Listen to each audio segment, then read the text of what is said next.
누가복음 1장 26절에서 38절까지의 말씀으로 주의 여종이 오니 말씀대로 내게 이루어지리이다라는 제목으로 여러분들과 함께 은혜의 말씀을 나누겠습니다.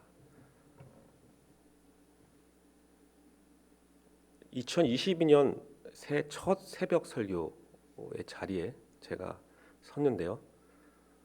매번 설 때마다 참 두렵고 떨립니다. 그리고요.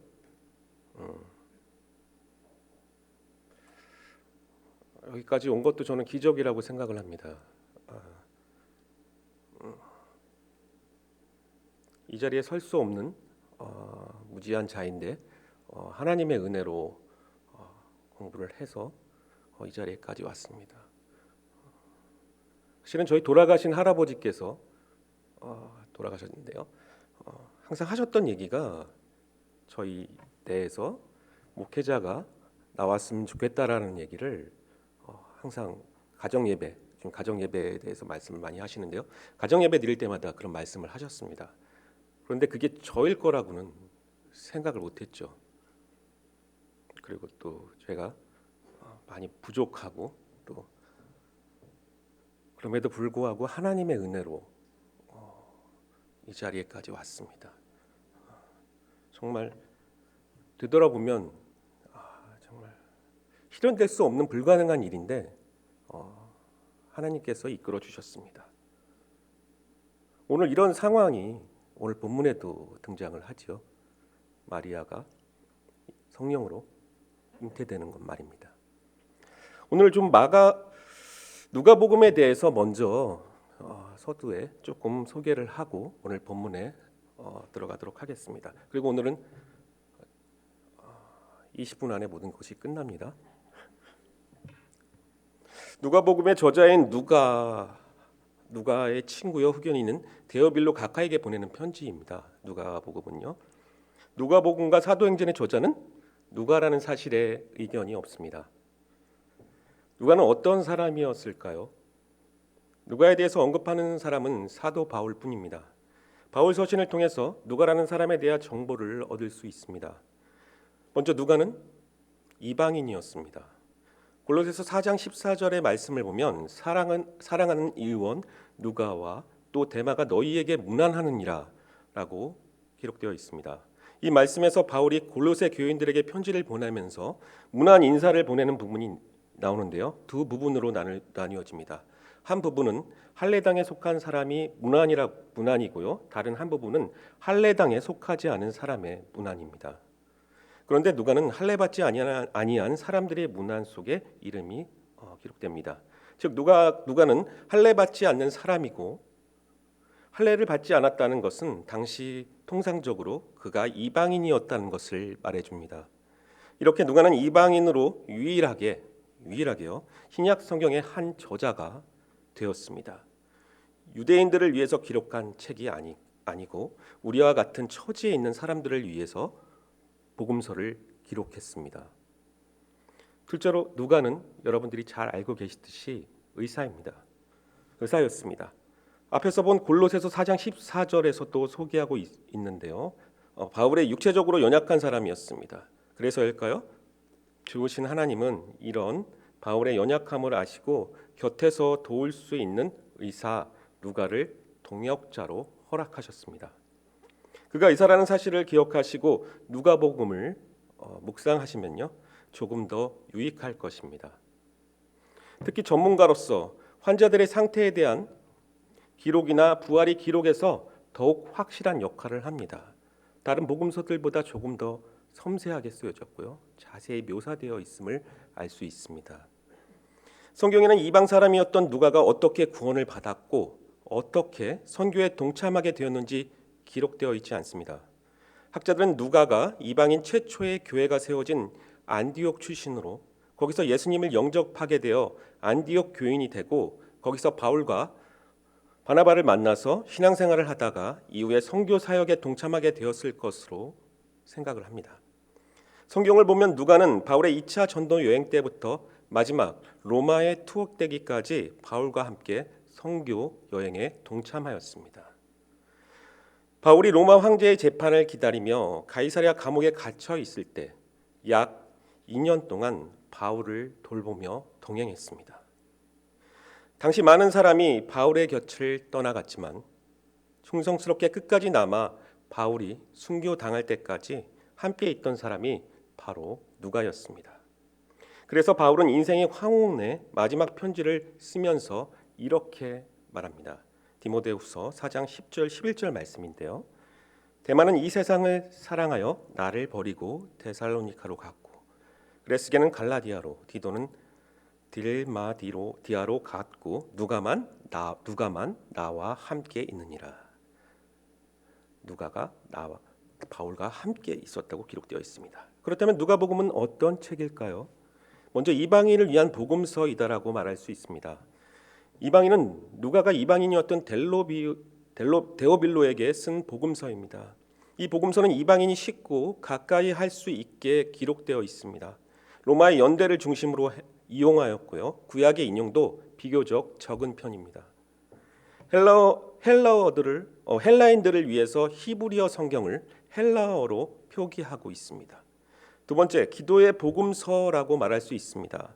누가는 그의 복음서에서 예수님의 생애를 중대한 시점에서 한결같이 기도하시는 예수님을 보여주고 있고요.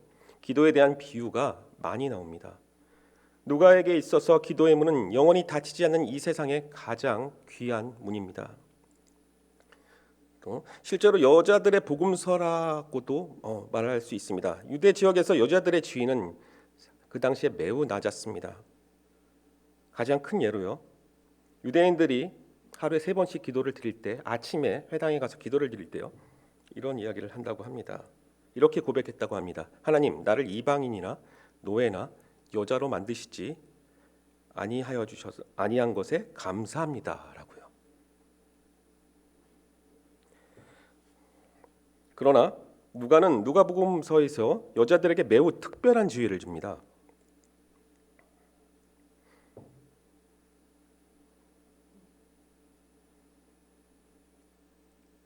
여성들의 기록이 다른 복음서에 비해서 많이 다루어지고 있고요. 엘리사벳, 안나, 나인성 과부, 또 시몬의 집에서 예수의 발에 기름 부은 여인에 대한 기록은 누가복음서에만 볼 수 있습니다. 또한 찬양의 복음서라고 말합니다. 누가복음에서 하나님을 찬양하는 구절은 신약 성서 가운데 다루는 책에 다른 부분을 다 합친 것보다 더 많이 있습니다. 또한 다섯 번째는 보편적인 복음서라고 말할 수 있습니다. 모든 차별이나 장벽이 무너지고 예수 그리스도께서 모든 사람들을 위한 구세주가 되십니다. 감사할 줄 아는 한 사람, 사마리아의 사람, 선한 사마리아 사람의 비유를 통해서 구원의 차별이 없음을 또한 이야기합니다. 이방인들에게 호의를 가지고 계시는 예수님을 또한 보여줍니다. 가난한 사람들에게 특별한 또한 관심이 있습니다. 무엇보다 누가는 주인들과 버림받은 사람들이 친구로서의 예수님의 모습을 보여줍니다. 누가는 하나님의 사랑에서 어떠한 차별도 제한도 있을 수 없다는 것을 가장 잘 이해하고 이것을 누가복음에 반영했습니다. 또한 누가복음은 예수님의 신성과 더불어 인성을 강조합니다. 하나님의 아들, 예수님의 사람의 아들, 또한 하나님의 아들이기도 하면서 예수님은 또한 사람의 아들이기도 하죠. 신성과 인성을 다 갖고 계신 겁니다. 예수 그리스도의 생애를 정확히 들려주고 그분을 완전한 사람이자 구원자로 제시함이 누가복음에 쓰인 의도라고 할 수 있습니다. 누가는 어떻게 하나님의 아들, 인간 역사에 들어오셨는지를 기록하고 있습니다. 예수님은 인간으로서의 완벽한 본보기로 사셨습니다.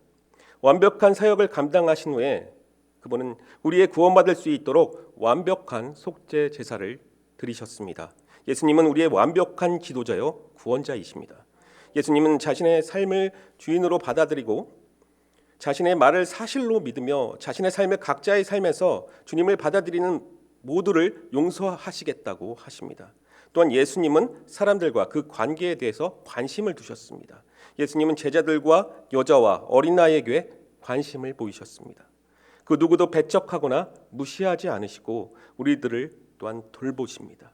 우리를 깊이 사랑하시고 우리의 필요를 채워주십니다. 우리의 완벽한 본보기로서 예수님은 성령을 의지하며 사셨습니다. 하나님은 예수님의 권위를 뒷받침하는 증거로 성령을 보내셨습니다. 하나님의 성령을 주시는 이유는 사람들이 그리스도를 위해 살 수 있도록 하기 위해서입니다.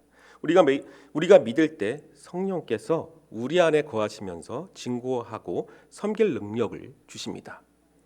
오늘 본문 26절에서 가브리엘은요, 사가랴와 마리아뿐만 아니라요, 500여 년 전에도 예언했던 이 다니엘에게도 나타났습니다. 다니엘서 8장 15절과 17절 또한 9장 21절에 기록되어 있습니다. 가브리엘은 또 중요할 때마다 하나님의 중요한 메시지를 전했습니다. 요셉과 마리아의 고향 나사렛은 구약 성경에도 언급되지 않는 동네로 유대인들의 생활과 예배의 중심인 예루살렘과 예수님은 또한 베들레헴에서 태어나셨지만 나사렛에서 또 자라셨습니다.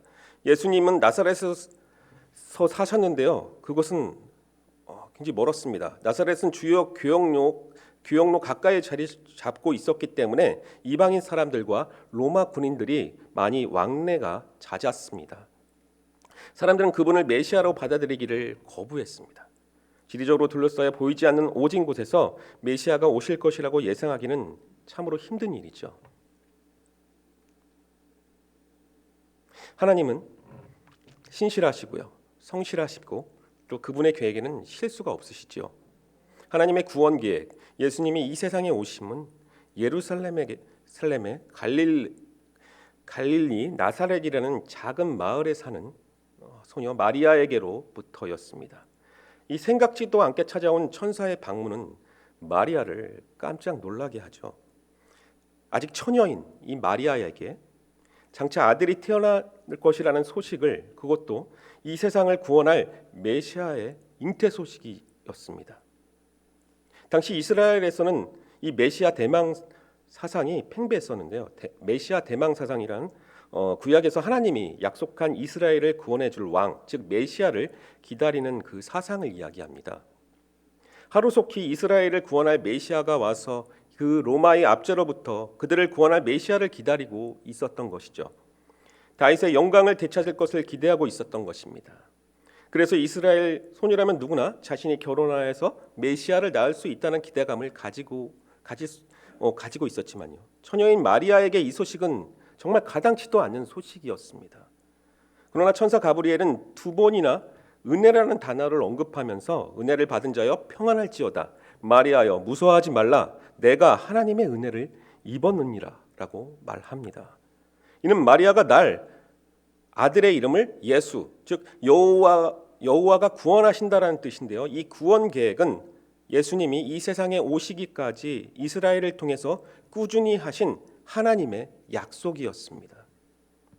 구약을 보면 곳곳에 메시아에 대한 예언이 나오는데 예수님은 한 아이로 태어나실 것과 또 다윗의 후손으로 오실 것을, 심지어는 베들레헴에서 오실 것까지도 구체적으로 예언하고 있습니다. 그리고 때가 되어서 마침내 하나님의 약속이 이루어지는 위대한 순간이었습니다. 이 위대한 하나님의 약속을 이루기에 택하심을 받은 이 마리아야말로 하나님의 은혜를 받은 자임이 틀림이 없었던 것입니다. 이처럼 은혜란 인간의 이성, 우리 가지고 있는 그런 상식, 경험으로는 도저히 믿기지 않는 하나님의 역사일 뿐 아니라 우리에게 정말 값없이 주어지는 은혜의 선물입니다. 하나님의 아들 예수님이 이 세상에 오시고 십자가를 지시고 부활하셔서 우리에게 영원한 새 생명을 주신 것은 하나님이 우리에게 베풀어 주신 전적인 은혜입니다. 은혜는 공로 없는 사람을 위한 하나님의 자유로운 행위이시고요, 또 하나님께서 오는 넘치는 호의입니다. 복음은 하나님이 주신 은혜이고요, 이 은혜는 모든 두려움을 제거합니다. 우리 공동체 안에도 작년 2021년 참 코로나로 인해서 많은 분들이 힘든 고난의 과정을 거치셨습니다. 지금도 겪고 계신 분들도 계시고요, 또 격리 중에 계시거나 또 코로나에서 많은 분들이 어려움과 변화가 있었지만, 그러나 하나님이 우리에게 베풀어 주신 구원의 은혜는 변치 않으시고요, 신실하시며 우리에게 큰 위로를 주실 것입니다. 부자나 가난한 자나 배운 자나 배우지 못한 자나 인종과 성별과 부와 재력과 상관없이요, 예수를 믿는 우리들에게 은혜를 베푸실 주님을 기대하시기 바랍니다.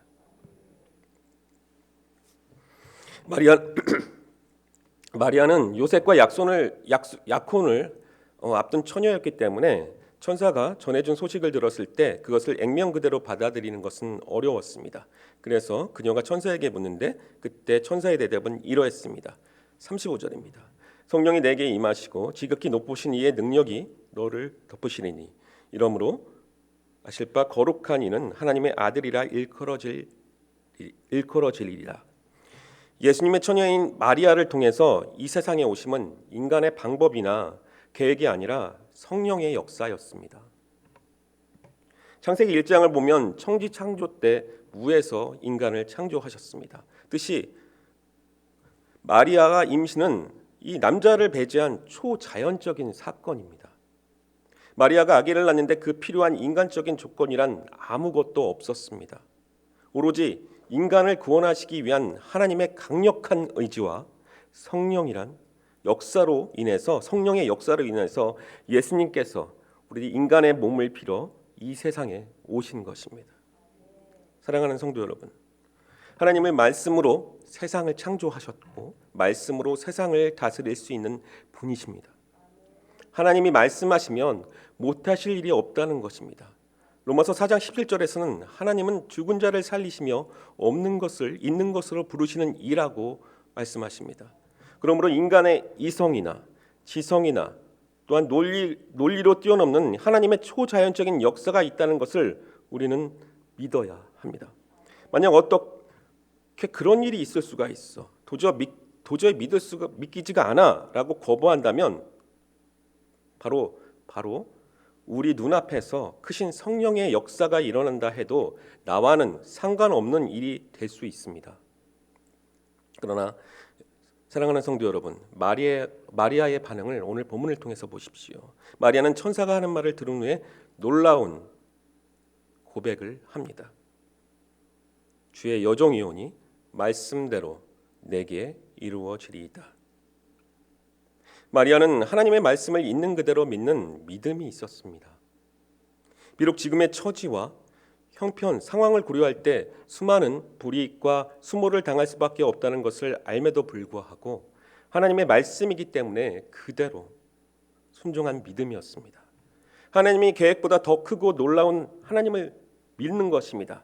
비록 약혼 중이었지만 성령을 통한 잉태 소식에 전능하신 하나님을 신뢰하며 자신의 인생을 맡깁니다. 우리는 마리아의 순종을 통해서 상황을 핑계대지 않는 겸손함을 또한 배우게 됩니다. 겸손한 순종으로 하나님께 영광을 드러내는 축복을 여러분 경험하시길 바랍니다. 사랑하는 성도 여러분, 우리는 너무나 많은 핑계거리와 또 나름대로의 합당한 이유를 가지고 하나님이 말씀하셔도요 이리 미루고 저리 미루고 있는 않은지 오늘 한번 살펴보셔야 합니다. 진정한 믿음은 하나님이 말씀하시기 때문에 그 말씀이 비록 나의 생각과 뜻과 다르다 할지라도 내가 불이익을 당하거나 수모를 당한다 할지라도 순종하는 것입니다. 우리의 상황이나 생각을 뛰어넘는 것입니다. 마리아가 하나님의 말씀에 순종함으로 인류 구원 역사의 통로가 되었듯이 우리도 하나님의 말씀에 순종하여서 하나님의 구원의 역사의 한 페이지를 장식할 수 있게 되기를 간절히 축복합니다. 말씀을 마무리하겠습니다. 하나님과 동행하는 삶을 여러분들 살아가고 계십니까? 올 2022년 하나님과 동행하는 삶을 살아가시기를 소망합니다. 하나님과 동행하는 사람은 하나님을 전적으로 신뢰합니다. 하나님의 계획 안에 환난과 어려움이 있다는 것을 예상하지 못해도요 하나님을 신뢰하는 믿음으로 이 찬양과 가사를 찬양을 올려드립니다. 마리아는 하나님이 전지전능하신 분임을 알았습니다. 또한 나이가 많아 임신이 불가능했던 친척 이 엘리사벳이 하나님의 능력으로 임신하게 된 일을 통해서 하나님의 약속을 신뢰하며 하나님을 더욱 신뢰하게 됩니다.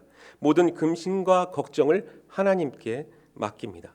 마리아는 자신의 이성으로 이해할 수 없는 하나님의 뜻에 믿음으로 순종했습니다. 대체적으로 현실적인 어려움이 다가오면 하나님을 멀리하고 하나님을 떠나는 경우가 종종 있습니다. 그러나 하나님의 전지전능하심을 믿는다면 우리의 근신과 염려는 하나님의 것이 될 것입니다.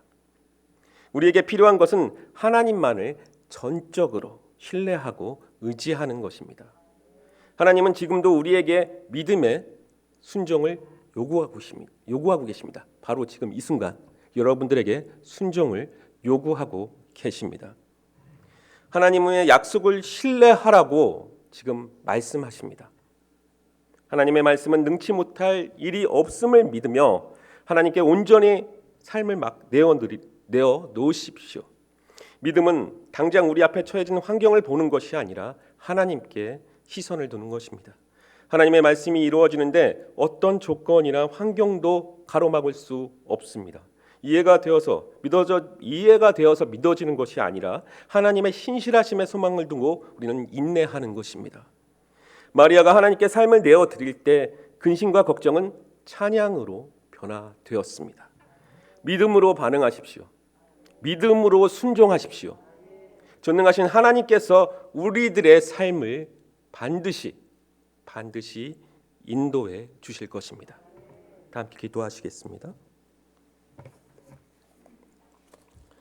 하나님 아버지, 마리아에게 은혜를 베푸셨듯이 우리에게도 은혜 베풀어 주심에 진심으로 감사를 드립니다. 이 베푸신 구원에 감사하며 하나님의 말씀에 순종하는 자가 되게 하여 주옵소서. 주의 여정이오니 말씀대로 내게 이루어지이다라고 한 이 마리아의 고백이 우리의 고백이 되게 하여 주셔서 구원의 역사를 써 내려가게 하여 주옵소서.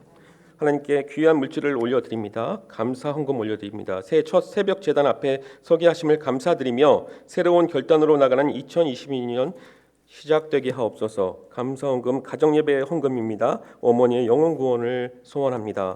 감사 헌금 새벽 예배 참석하게 감사드립니다. 주님 감사합니다. 이경섭 운전석을 지켜 주옵소서. 선교 헌금 올려드립니다. 11조 연보입니다. 상조 회비를 올려드립니다. 하나님 주신 것에 감사해서 귀한 물질을 하나님께 올려드립니다. 흠양하시고 기뻐 받아 주옵소서. 하나님 나라를 세워가고 하나님 나라를 확장하는데 이 물질을 귀히 사용하여 주옵소서. 또한 드리는 것에 우리들이 인색하지 않게 하옵시고 늘 드리는 것이 감사함으로 드릴 수 있게 하여 주옵소서. 드리고 싶어도 드리지 못하는 그런 또 손길들 있습니다. 긍휼히 여겨 주시옵소서. 부족함을 채워 주시옵소서. 늘 주신 것에 감사드리오며 살아계신 예수 그리스도의 이름으로 기도드립니다. 아멘.